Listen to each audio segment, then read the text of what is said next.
음, 일단 저는 네트워크 파트를 얘기를 해볼 거고요. 시작하겠습니다. 일단 네트워크의 의미에 대해서 먼저 얘기를 해볼 건데요.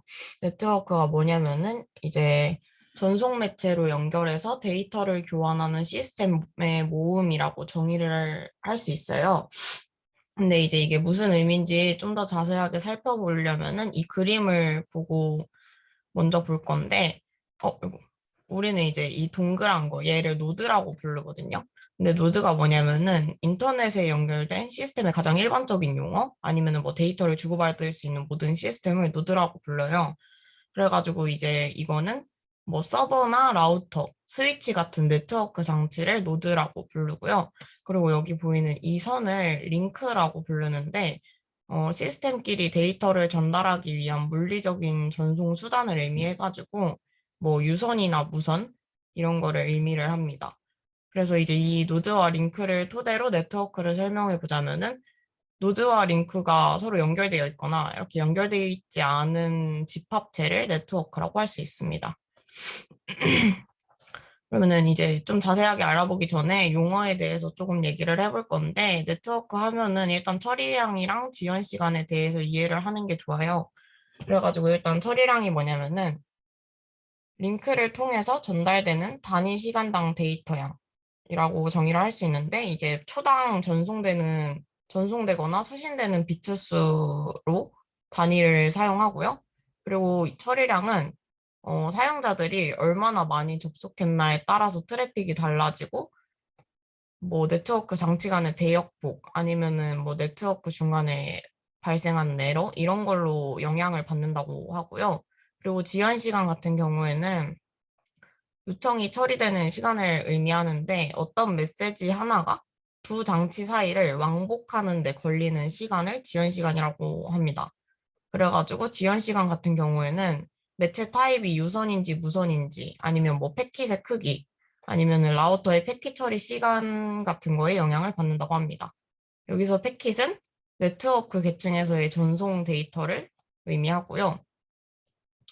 이제 네트워크 토폴로지에 대해서 이야기를 할 건데, 일단 네트워크 토폴로지가 필요한 이유는 마지막에 가서 얘기를 할 거여서 기본적인 개념부터 먼저 얘기를 해볼게요. 일단 네트워크 토폴로지가 뭐냐면은 아까 봤던 그런 노드와 링크가 어떻게 배치되어 있는지에 대한 방식 아니면은 뭐 구성 형태 이런 거를 의미하거든요. 그래서 이제 네트워크 설계할 때 뭐 트래픽이나 전송 방식, 매체 아니면 관리 방식 이런 거를 고려해가지고 토폴로지를 선택한다고 합니다. 그래서 이제 종류를 살펴볼 건데, 일단 첫 번째는 스타 토폴로지입니다. 그래가지고 이거는 보시다시피 여기 중앙에 있는 노드, 이거를 허브라고 하거든요. 얘를 중심으로 각 단말기를 이렇게 직접 연결을 해요.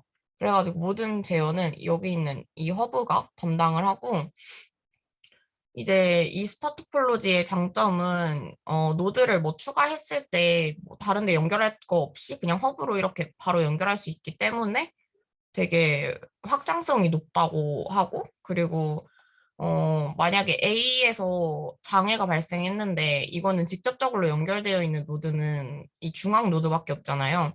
그래서 이 A에서 장애가 발생해도 다른 노드, 이런 B나 뭐 이런 애들한테는 크게 영향을 미치지 않는다는 게 장점이라고 볼 수 있는데, 그거에 상반되게 이제 만약에 중앙 노드, 여기 이 허브가 장애를 일으켰을 경우에는 이제 전체 네트워크를 사용하지 못한다는 그런 단점도 있고요.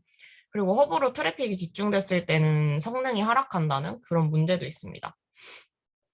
그리고 두 번째는 트리 토폴로지인데, 이제 이게 이렇게 뿌리 내린 것처럼 이런 식으로 막 약간 그 크리스마스 트리 모양 문제 아시죠? 그런 느낌처럼 생겨갔다고 해가지고 트리 토폴로지라고 부르거든요. 그래서 이거는 이제 최상위 컴퓨터 이 친구를 중심으로 하위에 단말기가 계층적으로 연결이 돼요. 그래서 얘를 이제 계층형 토폴로지라고도 하는데, 이제 아까 봤던 그 스타형의 확장이라고도 할 수 있다고 합니다.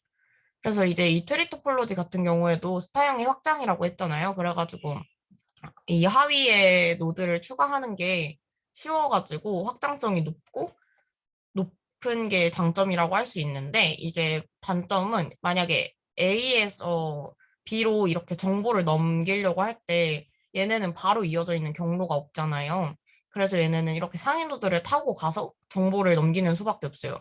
그래가지고 좀 불필요한 경로 이동이 필요하다는 게 단점이고, 그리고 뭐 하위 노드에서의 장애는 상관없겠지만 만약에 여기서 이 노드가 장애를 일으켰을 경우에는 이 하위에 있는 네트워크가 다 마비가 되겠죠. 그래서 그런 부분에 단점이 있다고 합니다. 그리고 다음은 버스 토폴로지인데 얘는 일단 왜 버스 토폴로지냐면은 이게 이제 버스라고 했을 때 이렇게 손잡이를 잡고 있는 것처럼 보여져가지고 버스 토폴로지라고 해요.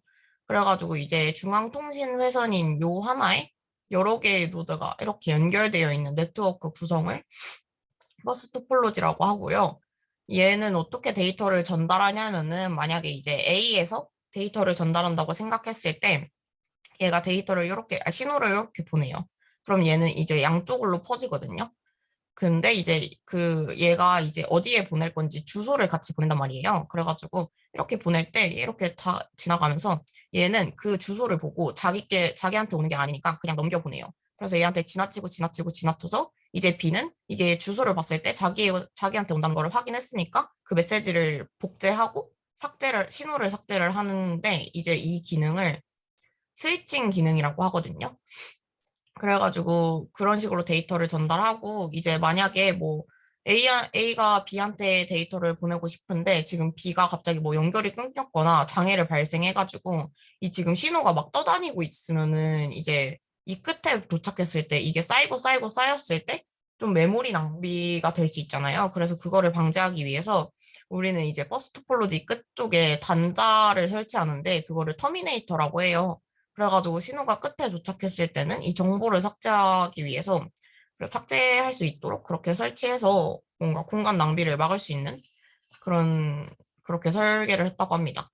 그래서 이제 버스 토폴로지 같은 경우는 이것도 이제 그냥 이 중앙통신 회선 하나에다가 노드를 그냥 연결하면 되기 때문에 이것도 조금 확장성이 높다고 볼 수 있고 이 통신의 정원을 공유하기 때문에 경제적이라는 게 장점이라고 볼 수 있고, 근데 문제는 이제 너무 많은 단말을 연결했을 때는 성능이 하락되고, 이게 장거리 사용은 어렵다고 합니다. 그래가지고 이따가 얘기할 거긴 한데, 이제 근거리망 같은 경우에는 랜 같은 그런 데에서는 주로 버스 토폴로지를 사용한다고 하고, 그리고 버스 토폴로지의 가장 큰 문제점이 있는데, 이게 스푸핑을 당할 가능성이 있다고 하더라고요. 그래서 이제 스푸핑이 뭐냐면은 이제 아까 말했던 것처럼 여기에는 스위칭 기능이 있다고 했잖아요.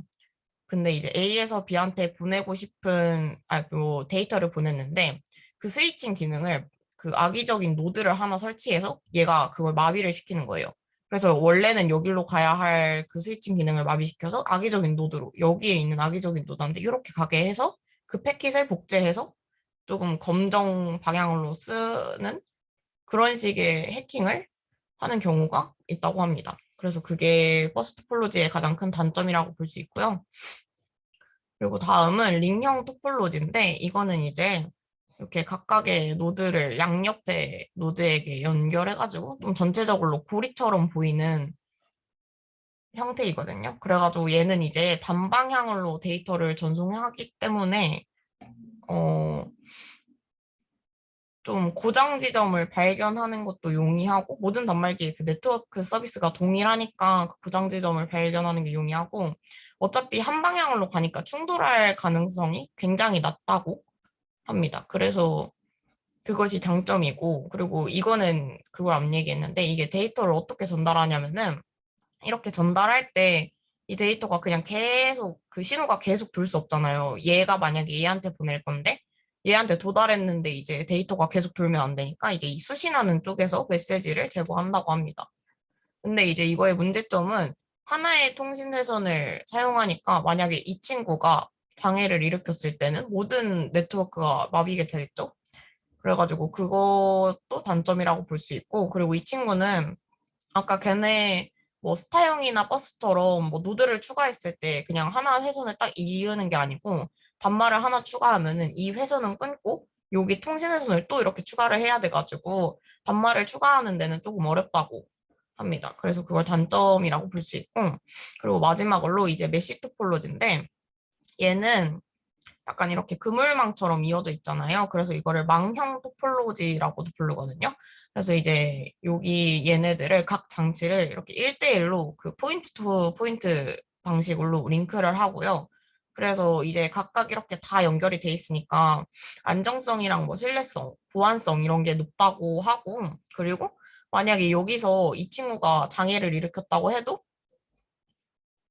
경로가 많으니까 뭔가 네트워크에 문제는 그렇게 크지 않은 그게 장점이라고 할 수 있고요. 그리고 뭐 트래픽도 분산 처리가 가능하다는 장점이 있습니다. 하지만 문제점은 너무 많은 통신회선이 필요하다는 게 그게 문제점이고요. 그래서 막 노드를 하나를 추가했을 때 여기 노드에 추가해야 할 회선만 해도 지금 5개잖아요. 그래서 이거는 좀 구축하거나 운용하는데도 굉장히 많은 비용이 들어가지고 그거를 단점이라고 합니다.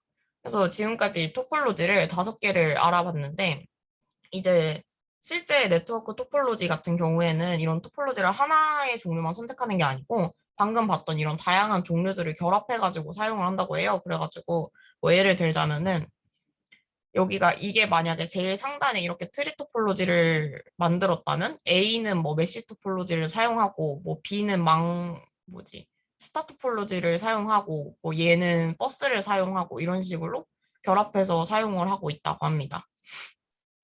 아무튼 그래가지고 이제 아까 말씀드렸다시피 이제 네트워크 토폴로지가 필요한 이유가 이제 병목 현상 이것 때문인데요.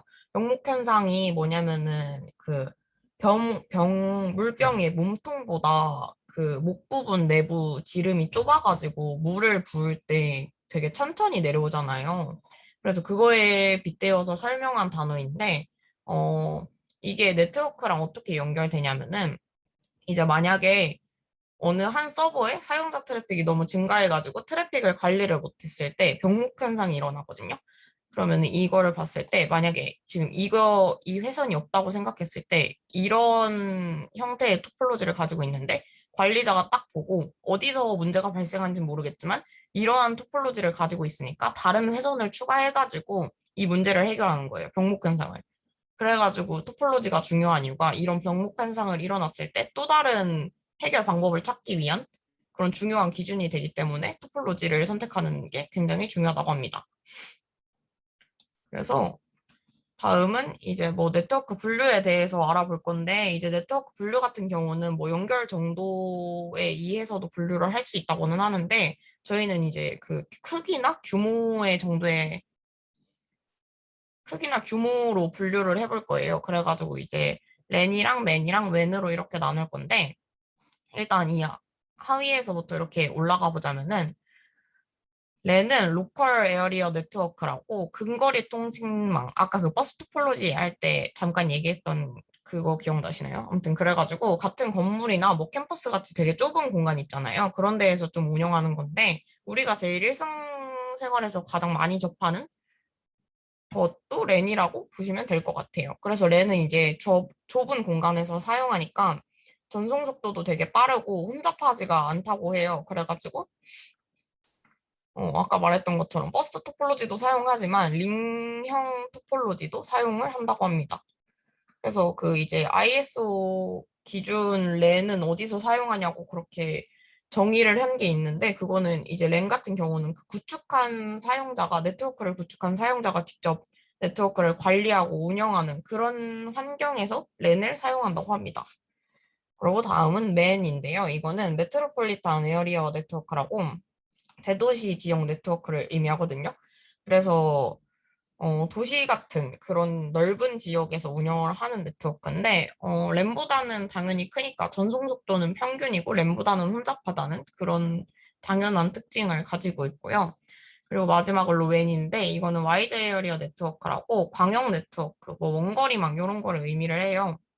그래가지고 국가나 뭐 대륙같이 메트로폴리탄보다 좀 더 넓은 지역에서 사용을 하고요. 그리고 당연히 넓은 지역이니까 전송 속도는 낮고 맨보다는 혼잡하겠죠. 그리고 여기 이제 이 그림을 보면은 여기 점 이렇게 찍혀져 있는 거 보이시나요? 그래서 이 점들을 다 이어가지고 포인트 투 포인트 환경으로 운영을 한다는 것도 알고 있으면 될 것 같습니다. 그리고 이제 네트워크 모델에 대해서 알아볼 건데요. 네트워크 모델은 일단 전체적으로 설명을 해드리자면은 이제 인터넷 프로토콜 스위트라는 게 있는데 이게 인터넷에서 컴퓨터들이 좀 서로 정보를 주고받는 데 쓰이는 프로토콜의 집합이거든요. 그래가지고 이거를 이제 뭐 TCP/IP 4계층 모델이나 뭐 OSI 7계층 모델로 설명을 해가지고 이제 이거에 대해서 좀 알아볼 건데요. 그거를 그 두 가지 모델을 알아보기 전에 일단 계층 구조에 대해서 알아야 돼가지고 이거에 대해서 먼저 설명을 해드릴게요. 일단 계층이 뭐냐면은 계층은 이제 레이어라고도 부르는데 여기서 n 계층과 n-1 계층 요 사이의 관계를 의미하기도 하고요. 아니면은 이제 이 n 계층과 이 n 계층 즉 다른 노드의 n 계층 간의 관계 여기서도 이거를 계층이라고 부릅니다. 그래서 이 화살표를 하나씩 살펴보자면은 일단 여기 이 계층과 계층 사이에 하위 계층과 상위 계층을 이어주는 이 친구가 이제 인터페이스인데 얘는 이제 같은 노드에 위치한 상하위 계층 사이의 규칙을 의미하고요. 그리고 이 회색깔, 이 친구는 이제 하위에서 상위 계층을 이렇게 나타내고 있죠. 그래서 이거는 이제 서비스라고 하는데 서비스는 방금 말했던 것처럼 하위 계층이 상위 계층에게 제공하는 인터페이스를 의미합니다. 그리고 이제 이 계층이 노드 사이를 이렇게 이어주는 요 화살표는 이제 프로토콜이라고 볼 수 있는데 프로토콜은 이제 서로 다른 호스트에 위치한 동일한 계층끼리의 통신 규칙이라고 보시면 될 것 같습니다. 그래서 이렇게 모듈화된 계층 프로토콜 구조 같은 거는 이제 좀 큰 시스템 같은 거를 좀 간단하게 재구성할 수 있어가지고 좀 설계할 때나 구현할 때나 되게 용이하다고 하고요. 그리고 뭐 이렇게 한 계층에서 오류가 발생해도 이거를 다른 모듈로 그냥 이거에 해당하는 다른 모듈로 바꾸면 돼가지고 그런 운영하는데도 굉장히 좋다고 합니다. 그래서 일단은 프로토콜이랑 서비스에 대해서 좀 더 자세하게 알아볼 건데 프로토콜에 대해서 먼저 알아보자면은 프로토콜을 설계할 때 좀 주요하게 고려해야 할 점에 대해서 먼저 알아볼 건데 뭐 주소를 표현하는 거, 뭐 호스트 주소나 그런 것도 있겠고 뭐 통신의 주 목표인 그 노 에러, 노 로스, 노 듀플리케이션 이거를 도달해야 하는 것도 있겠지만 저희는 오류 제어랑 흐름 제어랑 뭐 데이터 전달 방식 이렇게 알아볼 거예요. 그래서 첫 번째 오류 제어부터 보자면은 이렇게 송신 호스트가 수신 호스트에게 데이터를 보낼 때 가장 정상적인 흐름은 요게 가장 정상적인 흐름이거든요. 이렇게 ABCD를 송신이 보냈을 때 수신 호스트에게 ABCD가 도착하는 이런 당연한 올바른 흐름이 있겠지만 그렇지 않은 경우가 있어요. 그게 뭐냐면 그래서 이런 경우를 오류 제어를 통해서 해결의 방안을 찾을 건데, 일단 그 오류가 일어나는 그런 경우를 먼저 살펴보자면, 일단 첫 번째가 분실이거든요. A가 A, B, C, D를 B한테 보냈어요. 근데 B는 받은 게 없어요. 데이터가 도착하지 않은 거죠. 그럼 데이터가 분실됐다고 볼 수 있잖아요. 그래가지고 이 분실됐다는 거는 이 B는 알 수가 없어요. A가 데이터를 보냈다는 걸 수신다는 알 수가 없거든요. 그래가지고 그런 거를 해결하기 위해서 이제 만약에 A가 B에게 데이터를 보냈고 B가 만약에 데이터를 잘 받았으면은 그 잘 받았다는 응답을 보내요. 그래서 그렇게 응답을 보내거나 뭐 A가 B한테 데이터를 보냈는데 응답이 안 와요. 그러면은 이제 A는 데이터를 보낼 때 타이머를 설정을 해놓는 거예요. 그 데이터가 얼마 후에 도착할지를 예상을 해서 타이머를 두고 만약에 그 제 시간 안에 응답이 안 왔을 경우에 이를 오류라고 판단을 해가지고 재전송을 하는 이런 방식을 통해서 분실을 막는 경우가 있고요. 막는 방안이 있고요. 그리고 두 번째는 변형인데요. 이거는 이제 A가 A, B, C, D를 보냈는데 B가 받은 거는 DDDD인 거예요. 그러면은 이거는 잘못된 정보인데 B는 이거를 또 알 수 있는 방법이 없단 말이에요. 그래서 이때는 데이터를 보낼 때 좀 추가적인 정보를 그 오류라는 걸 알 수 있는 그런 정보를 같이 첨부해가지고 보냄으로써 해결을 할 수 있거든요. 그래서 이제 뭐 만약에 7비트를 보낼 때 뭐 4비트를 더 보내서 오류가 발생했고 어디에서 발생했고 이거는 정정을 이렇게 하면 된다. 이런 거를 뭔가 수신 측에서 직접 오류를 고칠 수 있도록 좀 충분한 여분의 정보를 포함시켜서 그 에러 정정 코드라고 하거든요. 그런 거를 같이 전송을 해가지고 이러한 문제를 해결을 한다고 합니다. 그리고 이제 마지막은 중복인데 이거는 어떠한 상황이냐면은 위에서부터 쪼르륵 이렇게 흘러가거든요. 일단 A가 B한테 A, B, C, D를 보내요. 근데 B는 이 데이터를 받지를 못했어요. 그럼 응답을 안 보내겠죠? 그럼 A는 자기가 설정한 타이머에 시간이 타임아웃이 됐으니까 얘를 재전송을 합니다. 그러면은 B가 이번에는 얘를 받았어요. 그래서 A, B, C, D를 잘 받았으니까 B는 잘 받았다는 응답을 보내겠죠? 근데 문제는 응답을 보내는 이 신호도 분실이 될 수 있다는 거예요. 그래가지고 만약에 이 응답 신호가 분실이 돼가지고 A는 응답 신호가 또 안 오니까 재전송을 또 할 거 아니에요. 그럼 이 데이터를 또 재전송했을 때 B에게는 ABCD라는 데이터가 두 개가 생기는 거죠. 근데 B는 이제 그 중복된 데이터가 다른 데이터인지 같은 데이터인지 알 수가 없어요. 왜냐면은 송신단이 일부러 같은 데이터를 두 개 보낸 건지 뭐 의도인지 오류인지 판단할 수가 없잖아요. 그래서 그럴 때는 이 시퀀스 넘버라는 걸 사용을 하는데 시퀀스 넘버가 뭐냐면은 데이터를 보낼 때 이제 번호를 붙여가지고 순서 번호를 붙여가지고 그 데이터의 각 순서 번호를 비교해서 수신단에서 이게 만약에 같은 번호면은, 중복되는 거를 삭제하고, 만약에 같은 내용의 데이터인데, 다른 순서 번호라면은 그거를 그대로 가지고 갈 수 있게, 그렇게 구분할 수 있게 시퀀스 넘버를 사용해서 이 문제를 해결한다고 합니다. 그래서 이것까지가 오류 제어고, 이제 다음은 흐름 제어인데, 흐름 제어는 이제 플로우 컨트롤이라고 하거든요. 근데 이제 흐름 제어가 뭐냐면은, 이제 송신 호스트가 이렇게 있고 수신 호스트가 이렇게 있어요. 근데 이제 송신 호스트는 데이터를 계속 보내겠죠? 그럼 이 데이터를 계속 보내면 수신 호스트는 계속 이 데이터를 받고 데이터를 처리를 해야 하는데 아무래도 보내는 거는 빠르게 진행을 할 수 있겠지만 이렇게 데이터를 처리하는 거는 보내는 거에 비해 시간이 조금 걸리잖아요. 그래서 이제 수신란의 부하가 좀 더 원래 기본적으로 크긴 한데 이때 우리는 버퍼를 설정을 할 수 있어요. 버퍼를 사용해가지고 이제 송신 호스트가 데이터를 보내서 수신 호스트가 처리하고 얘가 처리하고 있는데 또 송신단이 보냈을 때 얘가 아직 처리하고 있으니까 버퍼에게 이 데이터를 쌓아 놓는 거예요.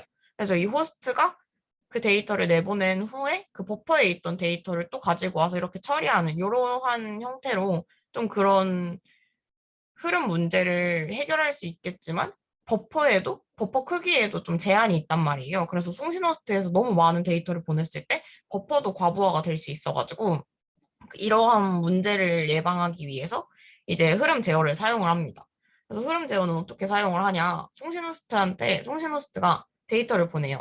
그럼 수신호스트는 그 데이터 처리를 하겠죠? 그러고 그 데이터 처리가 끝난 후에 이제 다음 데이터를 보내라는 다음 데이터 전송을 하라는 그 허가를 송신단에게 보내는 거예요. 그럼 송신단은 그 허가를 받았으니까 다시 데이터를 보내서 이런 식으로 송신 호스트의 전송 속도를 좀 조절하는 이런 거를 흐름 제어라고 하고요. 그리고 다음은 데이터 전달 방식인데 이거는 좀 간단한데 이걸 딱 보아도 이 그림 봐도 아실 수 있을 것 같은데 이렇게 한쪽 방향으로만 송신하는 걸 이런 걸 단방향이라 하고 그리고 뭐 양쪽이 동시에 송신 가능하게 하는 거를 전이중. 그리고 양방향 전송이 가능하지만 동시 송신은 안 되는. 그래서 데이터 전송 시점을 관리하는 이런 거를 반이중 방식이라고 합니다. 그래서 이 세 가지 말고도 뭐 데이터 전송할 때 데이터의 우선순위를 미리 결정해서 보내거나 아니면 뭐 긴급 데이터 같은 거 처리 방식을 미리 설정해 놓는 그러한 다른 방식도 있다고 합니다. 그래서 이제 서비스에 대해서 알아볼 건데, 이제 서비스가 아까 그 하위 계층이 상위 계층에게 제공하는 인터페이스라고 했잖아요. 그래서 그 서비스에 대해서 알아보는데 일단 프리미티브란 단어를 저는 이걸 준비하면서 처음 들어봤거든요. 그래서 이거를 좀 더 설명을 해드리자면은 프리미티브가 이용 가능한 가장 단순한 요소거든요.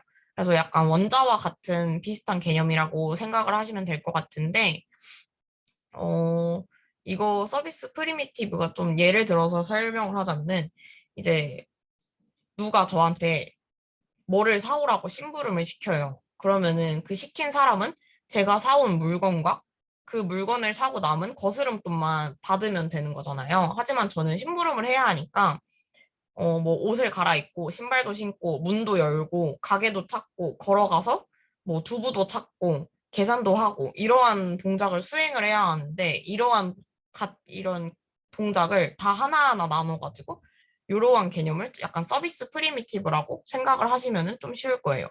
그래서 이제 서비스 프리미티브를 세 가지라고 나눌 수 있는데 그게 이 커넥트 연결 설정이랑 데이터 전송하는 데이터랑 그리고 연결 해제하는 디스커넥트 이렇게 세 가지로 나눌 수 있어요. 그래서 이제 요거는 동작 방법 유형 두 개거든요. 방법 두 개거든요.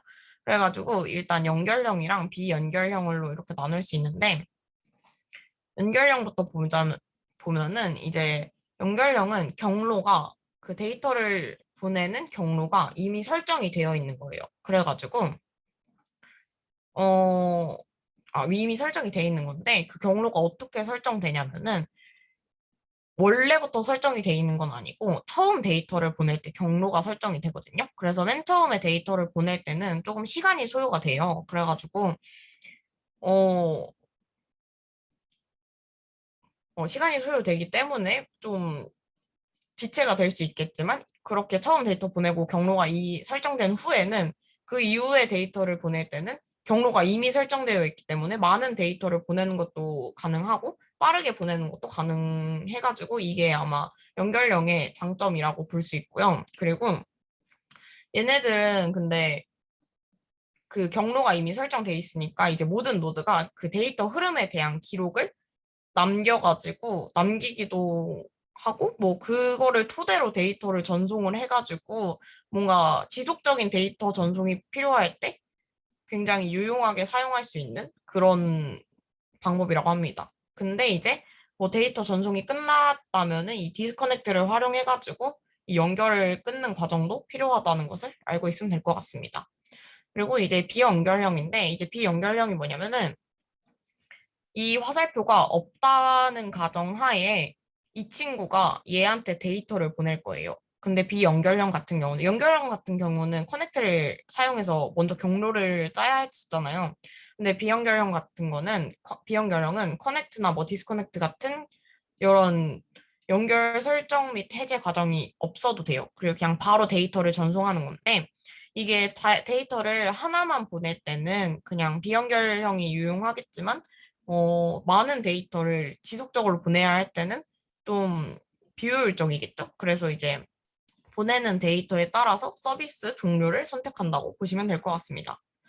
그래서 이제 그 서비스 프리미티브의 동작 원리에 대해서 좀 더 자세하게 살펴볼 건데, 아까 봤던 그 커넥트와 데이터와 디스커넥트를 좀 더 구체화한 거예요.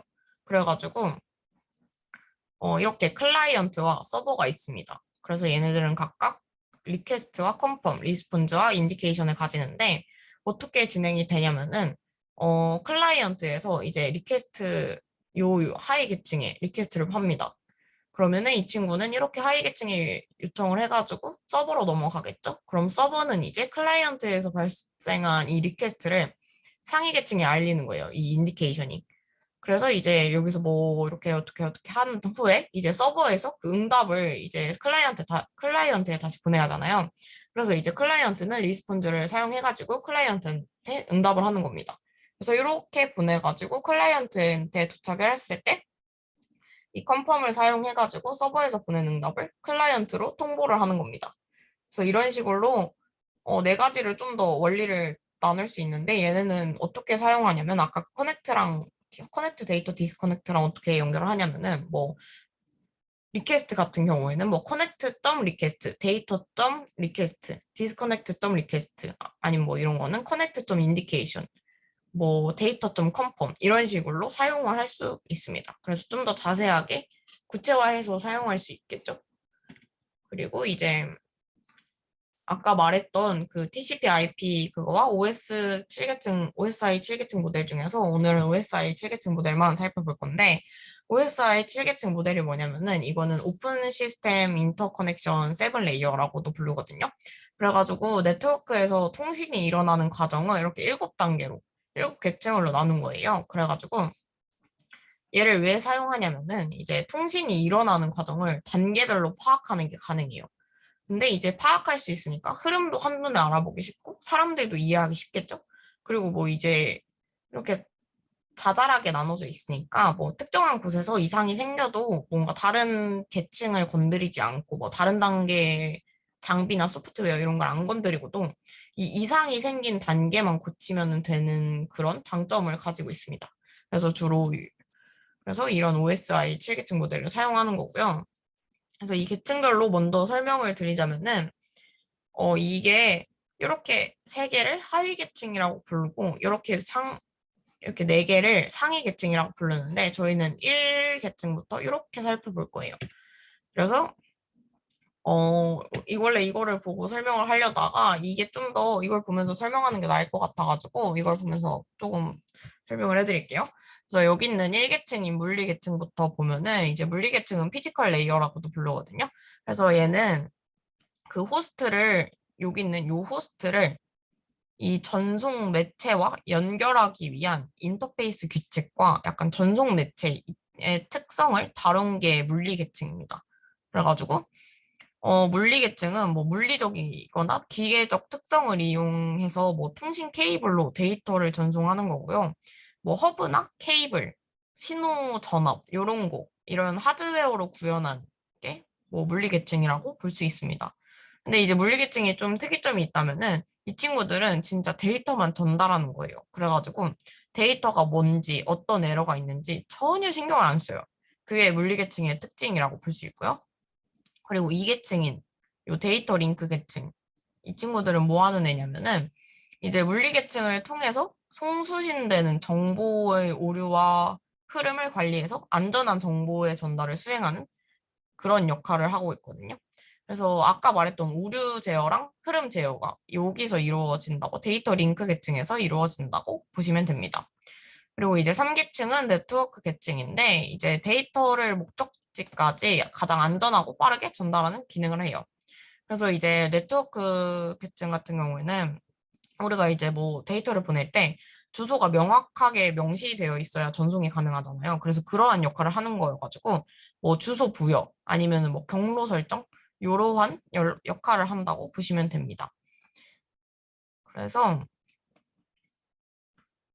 그리고 네트워크 계층에서는 그 만약에 이 망이 너무 혼잡했을 때는 잠깐 멈춰달라고 하는 그런 혼잡 제어 기능도 할 수 있다고 해가지고 그것도 같이 알아두시면 좋을 것 같습니다. 그리고 이거는 이제 다음은 4계층인 전송 계층인데요.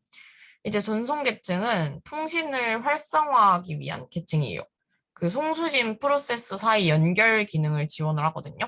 그래서 종단 간 연결 기능을 지원을 하는데 여기서 종단 간 연결 기능이 뭐냐면은 만약에 저희가 약간 어렸을 때는 유선 전화밖에 없었잖아요. 그래가지고 저희가 뭐 친구랑 오늘 어디서 만나자는 그런 약속을 잡기 위한 그 약속을 잡는 목적을 가지고 친구네 집으로 전화를 해요. 근데 친구네 집에 전화를 이제 친구네 부모님이 받는 거죠. 그러면은 저는 이제 부모님한테 친구를 바꿔달라고 얘기를 하고 친구가 저랑 전화를 하면서 이제 제가 목표했던 그 어디서 만나고 몇 시에 만날 건지 그 목적을 도달하는 그 순간이 뭐 종단 간 연결이 일어났다. 이런 식으로 좀 예시를 많이 들더라고요. 그래서 좀 그렇게 이해하면은 조금 쉬운 것 같아서 그게 뭐 종단 간 연결 기능이라고 생각을 하시면 될 것 같고요. 그리고 전송 계층에서도 이제 오류 제어나 흐름 제어가 일어나거든요. 근데 제가 아까 데이터 링크 계층에서도 오류 제어랑 흐름 제어가 일어난다고 했잖아요. 그러면은 그 두 개가 왜 똑같은 제어가 두 번씩이나 일어나냐 이런 식으로 생각을 할 수 있는데 여기에는 좀 차이가 있어요. 그게 뭐냐면은 이 데이터 링크 계층에서는 물리적으로 연결된 그런 뭐 호스트와 노드 그리고 뭐 노드와 노드 이런 식으로 그런 물리적으로 연결된 곳에서 오류 제어를 하고요. 그리고 전송 계층 같은 경우는 뭔가 논리적으로 연결된 이 송신 호스트와 수신 호스트의 이렇게 양극단 사이 그런 종단간 사이 이런 논리적으로 연결된 곳 그런 양 끝에 있는 호스트 사이에서 오류 제어와 뭐 흐름 제어가 일어난다고 합니다. 그래서 그렇게 차이를 이해를 하시면 될 것 같습니다. 그리고 5계층은 이제 세션 계층인데 데이터가 이제 통신하기 위한 논리적인 연결을 의미를 해요. 그래서 뭐 좀 쉽게 얘기를 하자면은 통신을 하기 위한 좀 대문 같은 개념이거든요. 근데 이제 여기서 제가 방금 세션 계층에서 이제 논리적인 연결을 한다 했잖아요. 근데 방금 바로 전 단계에서 전송 계층에서도 연결을 한다고 했잖아요. 그러면은 4계층과 5계층의 차이점이 뭔지 의문이 생길 수도 있는데 이제 4계층에서 연결을 맺고 종료할 수도 있기 때문에 이제 이게 5계층에서 통신이 끊어졌는지 아니면 4계층에서 통신이 끊어졌는지 이걸 판단하는데 굉장히 좀 한계가 있다고 합니다. 그래서 이제 세션 계층 같은 이 5계층에서는 4계층이랑은 무관하게 응용 프로그램 관점에서 봐야 한다고 해요. 그래가지고 이제 세션을 설정하거나 뭐 유지하거나 종료하거나 아니면 뭐 정송 중단 시 복구 뭐 동기화 이런 기능을 수행을 한다고 합니다. 근데 조금 어렵더라고요. 저는 세션이 약간 이해가 안 가긴 했는데 아무튼 그렇습니다. 그리고 이제 6계층은 표현 계층인데 이거는 이제 데이터 표현이 상이한 응용 프로세스의 독립성을 제공하고 뭐 데이터의 의미와 표현 방법을 처리한다. 이렇게 정의할 수 있는데 이걸 좀 더 쉽게 풀이를 해보자면은 이제 통신하는 이 양단에서 서로 다른 언어를 사용할 수가 있잖아요. 그래서 그런 거를 좀 더, 서로 이해를 할 수 있도록 그런 표준 방식으로 좀 코드 간의 번역을 해준다고 이해를 하시면 좀 편하거든요. 그래서 사용자 이제 시스템에서 데이터의 형식상 차이를 다루는 부담을 좀 줄여주는 그런 역할을 하고 있고, 그래서 뭐 예를 들자면은 단순하게 여러분들도 다 아시는 그런 암호화하는 거나 복호화하는 거, 압축 기능, 압축 해제 기능, 이런 게 표현 계층에서 일어난다고 보시면 돼요. 그리고 마지막으로 이제 응용 계층인데, 응용 계층은 뭐 HTTP나 FTP 아니면은 뭐 팝3나 뭐 IMAP나 이메일 같은 그런 걸 이야기를 하거든요. 그래서 이제 통신 패킷들이 이제 프로토콜에 의해 다 처리되고서는 우리가 이제 사용하는 브라우저나 뭐 메일 프로그램 이런 거를 좀 더 쉽게 사용하게 해주는 응용 프로그램 이렇게 보시면 될 것 같아요. 그래가지고 응용 프로세스와 직접 관계하여 일반적인 응용 서비스를 수행한다 이렇게 이해를 하시면 될 것 같고 뭐 네트워크의 소프트웨어 UI 부분이나 사용자 인풋 아웃풋 부분 이런 거를 이 기능을 담당하고 있다고 보시면 될 것 같습니다. 그래서 이제 마지막으로 이 OSI 7계층이 어떻게 흘러가는지 볼 건데 일단 두 개의 호스트가 존재하죠. 송신 호스트와 수신 호스트가 존재합니다. 그래서 이제 각각 두 개 다 7계층을 가지고 있고 이렇게 모듈을 수행을 합니다. 7계층으로 구성된 모듈을 수행을 하고 있고 이제 송신 호스트에서 수신 호스트에게 데이터를 보낼 거예요. 그래서 이제 데이터를 어떻게 보내냐? 응용 계층에서부터 하위 계층으로 순차적으로 전달하겠죠? 물리 계층까지. 그러면은 이제 이 응용 계층에서 한 계층씩 내려가면서 그 자기 계층 헤더 이거 보이시죠? 이렇게 파란 색깔로 헤더를 하나씩 추가해 나가거든요. 근데 이제 이 헤더가 뭐냐면은 각 계층 프로토콜에서 정의하거나 뭐 해석할 수 있는 그런 거예요. 그래가지고 어떤 내용이냐면은 이제 뭐 맥 주소나 아니면 IP 주소, 포트 번호 이런 거를 각 계층에 맞춰가지고 헤더에 추가해서 이렇게 뭉쳐가지고 수신 호스트에게 보내는 겁니다. 그래가지고 이거를 이제 이 과정을 우리는 그거 뭐냐, 엔캡슐레이션이라고 부르거든요. 그래가지고 이렇게 캡슐화를 해가지고 물리 계층이 이제 수신 호스트에게 보내면은 얘도 이제 자기들한테 맞는 부분을 각 계층에서 맞는 부분을 순차적으로 이렇게 헤더 정보를 처리하고 제거를 하겠죠. 그래서 이렇게 쭉 올라가서 이제 수신 호스트가 데이터만 가질 수 있게 하는 이 과정을 디캡슐레이션이라고 합니다. 그래서 요거가 이제 OSI 7계층의 흐름이라고 보시면 되고요.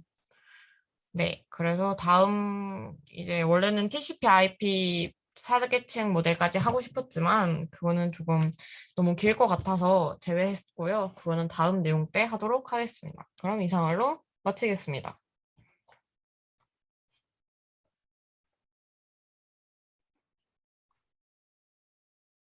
질문 있으신가요?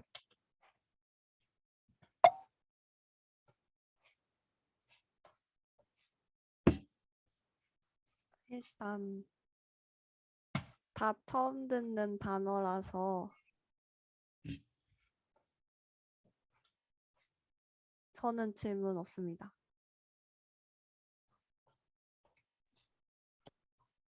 저는 일단 저도 사실 지금 학교 수업 듣고 있는 상태라 막 잘 모르는 게 많아서 근데 설명을 너무 잘해 주셔가지고 오늘 설명해 주신 거는 진짜 다 이해된 것 같아요.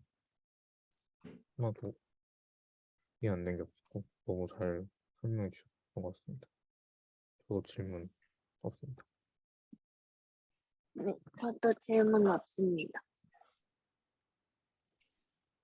그럼 그러면 오늘 녹화 일단 끊을까요? 종료하겠습니다. 네.